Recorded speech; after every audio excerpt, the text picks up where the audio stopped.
And you just casually dropped that. You were like, energy dynamics. And I'm like, that's the whole thing. That's everything. And it's because we were talking about drums, the shared energy and stuff like that. Yeah. So when you're humans, you share that whole connected energy. And like you're playing with the same form and stuff. Yeah. And the ancestors come through. A lot of the cornerstone of that is being in space with others and sharing that autonomic nervous system electricity. Yeah. You're not isolated and everything is resonant to itself. And you live in the nuclear, the pheromones, physics age. Yeah. The spatial awareness, all that stuff. And like you feel it. Peripheral vision. Yes. You can, some people can't really access those kind of perceptions, but they're all there at the same time, which is crazy. It's just awareness of it. Like you could hear your blood rushing through your veins if you listened hard enough. Right. It has to be quiet enough probably, but you know, in here you can hear it. Yeah, in the sides. My own thoughts. It's just like, slow down, help. I know. It's too fast. There's so much happening. I know, it doesn't stop. Like SpongeBob running around with the filing cabinets burning on fire.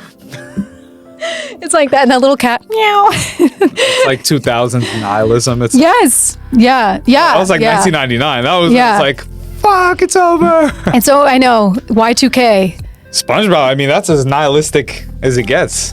You don't have to rewatch. I have to rewatch it now as like an older person. You're gonna say reread. I was like, no, you don't have to do much intelligent analysis with SpongeBob's prose. I'd really sit down with the literature of SpongeBob and. I mean, the first 3 seasons of SpongeBob are like very critically acclaimed, but also like artful. And very accurate in terms of like capturing. Does it change? Human stuff. That's what I mean. I feel like I have to go back. Cartoons are good at that. Yeah. You know, like even the ones that are wordless, especially the ones that are wordless, they're very good at illustrating and evoking these emotions that are familiar in these situations. Like, I could see myself in this one. Right. And it's like, this is what I would do. Or it's like, oh, SpongeBob, you always do that. Yeah, or it's like illustrated emotion. Or the jokes on Squidward. You know, it usually is on Squidward. Right. Or Plankton. Because it can't be on SpongeBob, and that's kind of sad. That's a good point. And it can be on Patrick, but it can only be brief, and it can only be something innocuous that to Patrick is quite large. Or that's quite large, but to Patrick it's innocuous. But that's like the losing your home to Patrick, doesn't care. Losing a piece of a chocolate bar, big. But losing your home to Squidward, no, deep. Squidward, that's the a landlord. Deep. That's right. Ooh. Patrick in the basement apartment gets flooded during Katrina. Never gets his reparations. It's like, hey, Patrick, are you trying to unionize with us, my brother? My good brother. You see that guy up there? He has a house of himself. But that's right. How would you get the Patrick to, How do you organize and recruit the Patrick? Right, because there are many, and they're focused on a chocolate bar, maybe. You fix their potholes. Right. You got to connect with what is important. Give him the chocolate bars. Give him the chocolate bars. Give it to him. You say, right. You deserve that. Right. And but you have to be also like, I'm here that this is important to you. I am your servant. Well, I don't know about that, but like you have to. Yeah, I mean, if we're talking organizing and like public servant. I mean, yeah. Public servant. All right. That's the attitude you go in it with. Right. Why do you have like a great concept of service? Why is that? That's not normal. Sacrifice is something that I think is necessary and important, and I value it. And I know that sacrifice does not have to be that big. Sacrifice is just kind of a perceived setback, for lack of a better term, to share or provide for someone or something. It helps you build, it helps you create, it helps you provide and nurture others. It's like a really good way to do care, and it's free. Wow. Service is free. Service is free. But I mean, I think you have a great sense of service, which I don't think is necessarily Jesuit high school, which really values service and the concept of being men for others. And do you think being like so young and seeing that like kind of brought that into your consciousness? I was in high school. Yeah. So I was young. Sure. It like, kind of developed me. But in my young years, when I developed like my sense of the world and values, like religion was not far off, but it wasn't really, I wasn't going to church. Believing in God, that sort of thing, that's the same thing as being good and kind. Right. And service is the manifestation of that. Like God's word or service or like I'm just wondering if it's like You know, because like if it's a living habit. the kingdom, living the word, like spreading the gospel. It's all like that's action based. There's no Right. other way to do it. If you make it literal, then you're an evangelist. If you do it, you're a Jesuit, or you're just a good person. Just do the right thing. But that's not. I guess my There's point always is like, a right thing, and if you always do it, you're Why do you think that? Because I don't think a general. I don't know if that's across the board, and I'm curious why you feel that way. because I mean, How do you know? Yeah, you feel if there's a right thing. This is ethics. This because I've been instructed. is based on. My experience, my inheritance, who I know, what I know, That how there I is feel it. Yeah. Yeah, I mean, I feel chosen. I really do. To be good and kind. I know it sounds like super crazy, but that's what I believe about myself. It also just is the way that I am. Right. It's. I mean, if you And zoom out, you can yeah. really see it, but I'm probing this because it's like, is that because of the interaction of like your upbringing with the Jesuit high school? I think it's a lot deeper than that. Okay. How deep? As deep as it gets. Like prophetic? Yes. Wow. Okay. Okay. I think it goes all the way back and all the way forward. It's a continuum, and I believe I rest somewhere on that continuum. In the continuum. I think everybody does, but I know my spot. And my spot is to be kind and good and provide. Wow.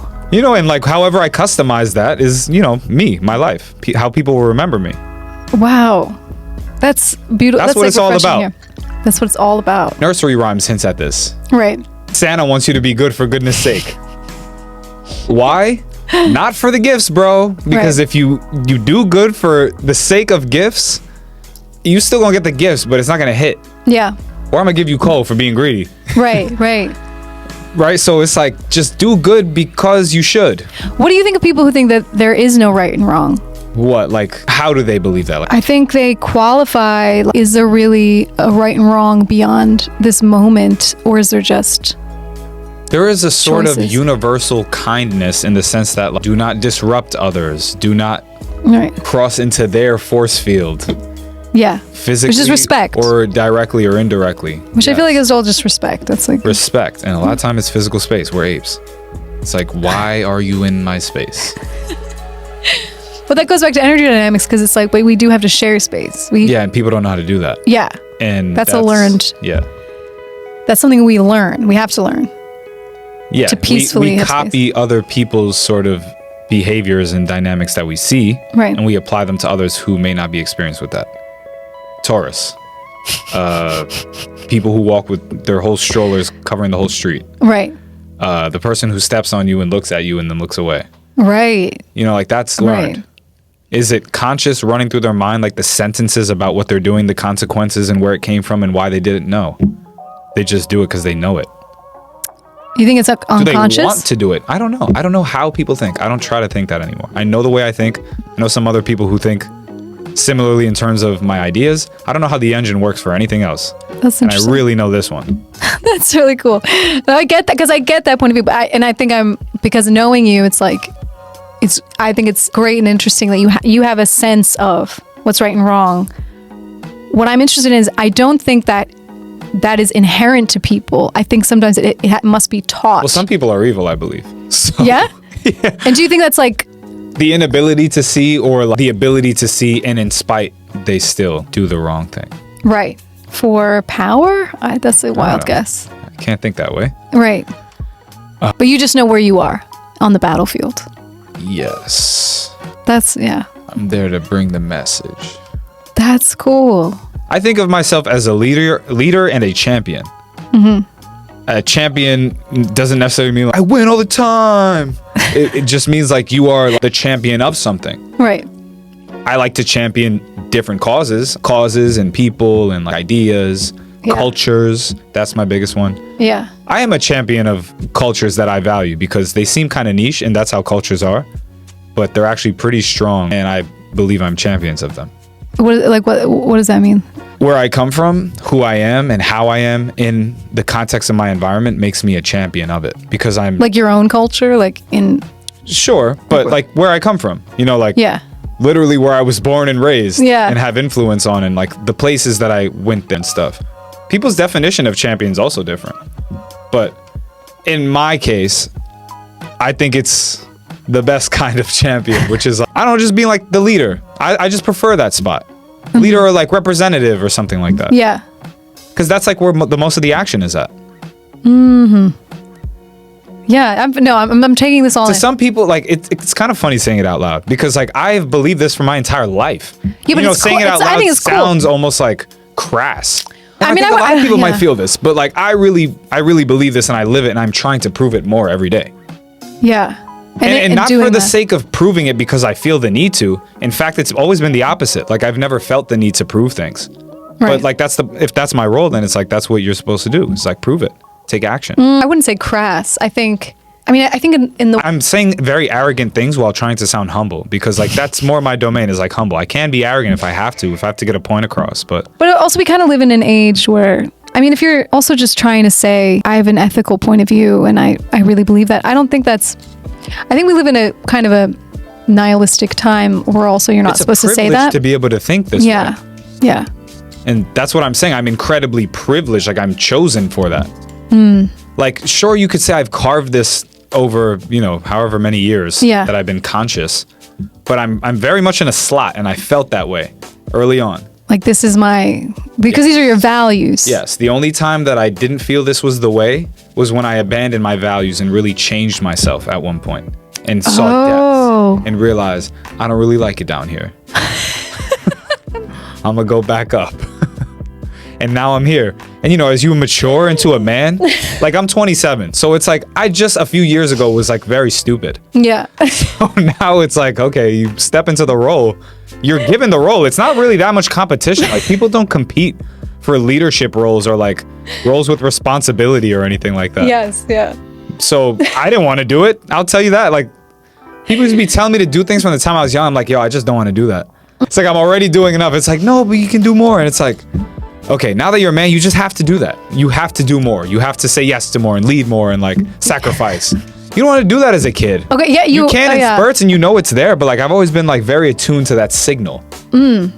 Your gut is hundreds of thousands of nerves initiated that connect to either other people's autonomic nervous systems or to the ground that you're on, like the environment that you're in. In New York, it's concrete and classrooms and parks, so there's not that much like connection that way to nature. So I mean, but you connect to other people pretty well.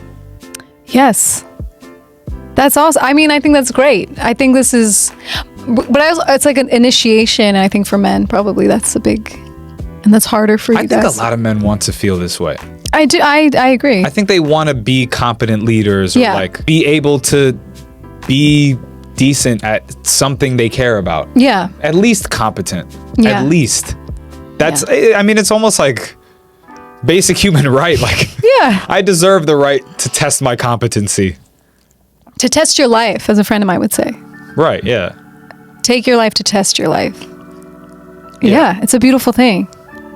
And I think for purpose, and that purpose will drive you. And the purpose is the one that you customize. That's what I was saying before. Like I'm instructed with the edict to do good. But good? I love that because what we've been talking about is I don't think that's necessarily inherent in all people all the time, in anyone at any time. No, and I used to think it was. My problem Me too. Was that I always thought people thought like me. Same. I Mistake. thought people understood things, and it was a big mistake that I'm still learning to this day. Yes. And it's a human equality thing. Learning to stop projecting anything, whether or not it may be true, because it does not matter. Right. And therefore, it is not true. Right. Circling back to group dynamics, when you have unconscious people kind of like in chaotic disharmony with each other, but the whole group feels that, as opposed to like, for example, when you're playing music with a group of people, your action in that moment is you're getting into resonance with each other. Mm-hmm. And in doing that, the resonance of the people also clicks in. Yeah, that's what I feel. Yeah. That's what I think about all the time. This is my favorite topic. The clicking in is the crazy part. Because then when you click out, the whole thing clicks out and it's like that. They say, miss the crossing, which I think is a beautiful saying. Oh, it's painful when I hear that, like you missed something that feels I know. like a loss too. Right.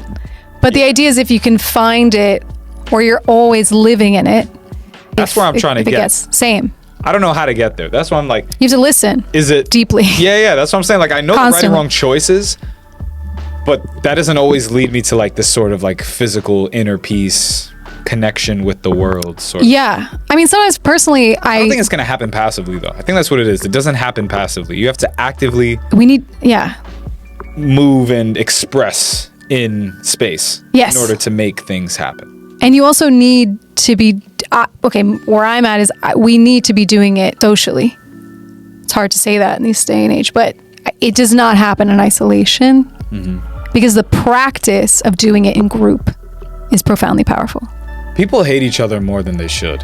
You know, it's tough that you say like, oh, socially, and like that's like a hard word or whatever, because like people don't like to socialize. They don't like new people. Yeah. And like I felt it before, but again, I'm on the other side now.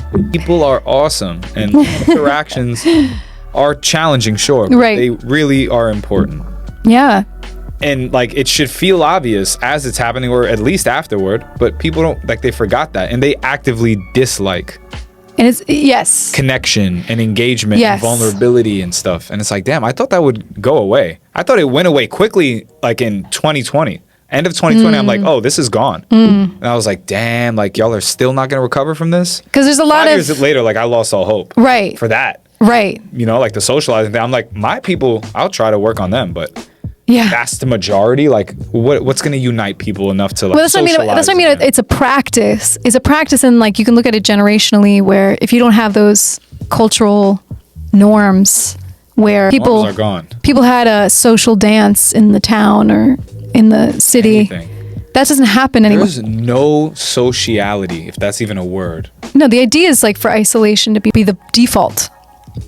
Like in New Orleans, like, there's so much of this community togetherness. Like, I don't even want to say community togetherness because that's like a next step. Like I said, sociality. I really don't know if that's a word, but what I mean is like, Shakespeare did people in the being moment. social to the point where it's like an event and like sharing something. It's like it doesn't even have to be a community, because it's like, what if I never see you again? Right. We can still be highly social. You can like, still. all right, well, I'll see you later. Yeah, but this is You never like see him again. this is like the Muslim concept of like you can make paradise right now. It's like the Sufi Muslim idea. Yeah, I mean, and that's kind of the You way make that I live paradise my in the life. moment. It's like what I have right now is like it's almost like a video game server. It's like random. It's like whatever you do with it, you'll get from it, and you'll never get that again. And that's why, like with people, like in New York, that's how I play it. Like I try to treat people like part of my game. Like, we're which here. is like, okay, what am I trying to do with people? Be good. Do that in every moment, yeah. But you know, some moments you devote them to friends or like doing things. Yeah. People you interact with, you're trying to do good by them with like a smile or a conversation, or like, for me, it's not always those things. Sometimes what I can give to people is relaxation, because people can be intimidated by me. People can either be intimidated or like antsy, and I can be like an engine for more of that. And I'm like, if I try to really relax myself, this will diffuse. Energy dynamics. Right. Yes. I feel that extremely powerfully with like everything in existence. Yeah. Especially other people, and especially other people with different conceptions. Right. Because that's also where you and I are at, where it's like the different conceptions together in a room. How do they not get nervous together? Like that's what I'm thinking about. Like, because that energy of nervousness in groups, you know, to dissipate that is Starts with one. right, and that's responsibility. Yeah, and I Self-responsibility. Like that. I like that. I like that position and that responsibility. Yes, And I'm good at those things. because if you're responsible for your own energy in that moment, or your own values, Tension. and then you're co-regulating. Yeah. This is what we talked about. Yeah. Is co-regulation Co-regulation. Yeah. of the group. Yeah. And to me, the best way to achieve that is by leading. And so like I can kind of customize how we get there. But Right. at the end of the day, I'm trying to co-regulate and like, you know, lead, not necessarily even by like what I believe, just kind of like what I think is good Right. and good for that group. Yeah. That's the best way to lead. Like, you know what? I think Because that's not individualistic leading, that's leading for the collective. right. Think about this with Samba. That's why I like it a lot. It's not like, you know what's funny? People are so like computational. Like I'll tell somebody about this Yeah. and they're like, oh, do you have any solos? I'm like, what were you trying to figure out here? I'm like, are you trying to assess my status amongst other people because of my ability to like play solo or not? Yes. Right. Status. And it's like, how exposed are you to like, you know, personal vulnerability? Yeah. I'm like, that's not the way I'm seeing it. Like, one, Yeah. I just started playing this. Yeah. I really enjoy it. But the Yeah. way I like to lead is with energy.